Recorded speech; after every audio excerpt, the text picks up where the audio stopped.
Oke soro ngwuru ma mmiri, mmiri kọọ ngwuru, ọ makọkwa oke. Anụ na-ama enu soro anụ na-akpa ana kpawa nri, ụkwụ amachi ike n'ala, maka ihe a na-ene anyị bụ ya magoro. Dị na anụ na-akpa ana ikuru ya kugo n'elu osisi, ịhapụ ya aka kụọ ya. Ife nji atụ inu ahụ raa ka ịra, onye asị jide nke o ji wee na-eme ọfụma, onye asị rapụ nke ọ na-eme bụ onye na-eme gị onye a na-eme ọfụma. Another thing wụ na onye mara asụ ọsụgharịa n'ikwe, ịma ha asụ isubiri apata. Ị na-anụ ihe m na-ekwu? Ụkpọrọ okpoko ogbu nọ ntị ike, ijiji ada anụ ife na-eso ozu ana mmụọ. Ịghọtago? Nwa nkịta ada ekwe na anọ na chen, ọ na-ada agbara, ọ na-eji aka etakpunye ọnya ndị iro ọgba. Ife nji ekwu ihe awụ ndị be anyị, ihe mekata ihe awụ ọkụrụ, you turn another side. Agbakamu mbọ ụzọ ego nri ụba si na chi. Ọ bụrụ eke ekpere gị ga-epanye gị ike, ọ bụrụkwa na oke ọgwụ ị na-agwọ, ọ bụrụkwa na oke agbamambọ. Ụbọchị Chineke chichete gị, onye nwe ike nọ n'ụra ka o si ụmụ Izrel na akwụkwọ nsọ. Ha na-eteta ụra, ife niile turn around, their captivity turn to joy.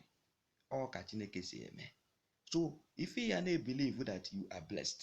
Mmadụ na-esi gị na iwu ogbenye, si ya na iwu ogbenye na ị na-eche oge Chineke. Mmadụ si gị na nka isi ya na-asị ife ya na-eklem. Ịghọtago m na-agwa gị ife a na-akpọ key of success. Ejikwana na-etinye aka gị n'ihe ọjọọ, anọkwana na-achọ oke ọchịchọ, esi na ọcha gị ba. O nwere ndị ọgwụ ada awụ ọkụrụ, ife ọbụla ọsọ gwụgwọ n'ụwa, it will not answer you. So o nwere ndị ha na-agara onwe ha akwụba aka ha ọtọ, they just believe in God, na worship God, ọ na-agara ha. So it must not be that ọgwụ ahụ. Onye ọzọ nwere ike ije gwọta ije ivute problem tinye onwe gị n'isi n'ezinụlọ gị. Onye ọzọ nwere ike ịbanye otu nzuzo, ọgwụ ọkụrụ ya, mana ịba ya ịpụtazi awụrụ problem. So ọtụtụ ụmụ many things a na-emegasị ka akpata ike, ka ibute ike. Gịnị wu ike? Ike ama wife a na-akpọ vanity upon vanity, nke si na Chineke bịa na-ede arụ. Ị na-eri ya, ị na-agba papara, ị na-aga na sị onwere onye ji ụgwọ, mana nke si ha na chi wo gịnị.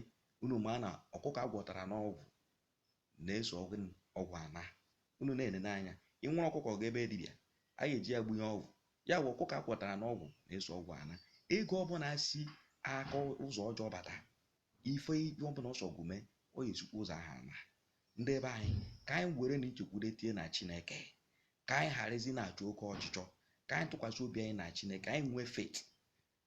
Faith wugodi the most important thing. Inu ga-afụ na that is anyị ma na-ebutezi money courses etie our children, ka anyị ka ya wagodi nke ndị nna nna anyị ha mere mgbe ha nke ha anyị ka na-achịfụta, ghara ị na-evute ndị ọzọ na-etinye. Mgbe ị gara ebe dibịa nke a, ga-arụnshi nke a, ga-arụnshi nke a, ya ncha misie up. If I will come, ịbanyechaghị imechego nwe initiation all of them, my brother pụtazie mgbe si na ike agwụ, ịma amasị ka ya esi ibi ebido ebi eme ya. Ihe a wụ ohere dịrị gị iji kwụba aka gị ọtọ. O nwere ndị ada aga ụka ma ha na-ada agwọ ọgwụ, ha believe in God, they are living perfectly life. Just one thing is that don't committing yourself. Matagodi na ọgwụ a wụ the little oracle of the Most High God. A na-eme ndị necha ụmụasị nke enyi chimgozi m. Onye ime ụdị okwukwe m na-enwe, my brother, ime ụdị okwukwe m na-enwe, ị ga na-agbafu ya na-asị ka ihe ka nwoke obi. Ife ka m obi wu ama m na chi m na-efe dị ndụ.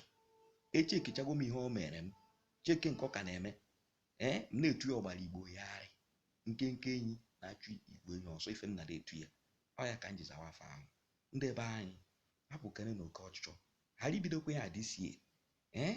Onye nwe anyị ga-echeta natarịrị gị ụbọchị ọchị imego ụba, ọ ya emego ụba ga-edo gị arụ. Ndị be anyị si n'ụzọ mmiri wezi ụzọ, mana ụzọ nkụ na-echi echi. Ọnụ kata ọdajie gbajie, ka anyị ghara ịkpa nkụ na-aja ọhịa, ka anyị kpa ya n'ezigbo ọhịa. Ọ ka mma ịkpa ya ezigbo ọhịa.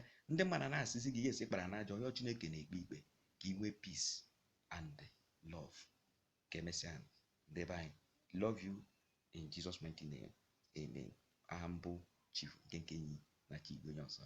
Ndị be anyị na-etinye ntị n'okwu a, na-agbasakwa n'ozi a ka ọ na-eme ndị na-apụ apụ anala, that's ndị na-etinye aka n'ụmụ ife ụfọdụ a na-eji ihe a na-amụta ya na-alaghachi ya azụ. Thank you. God bless you in Jesus mighty name.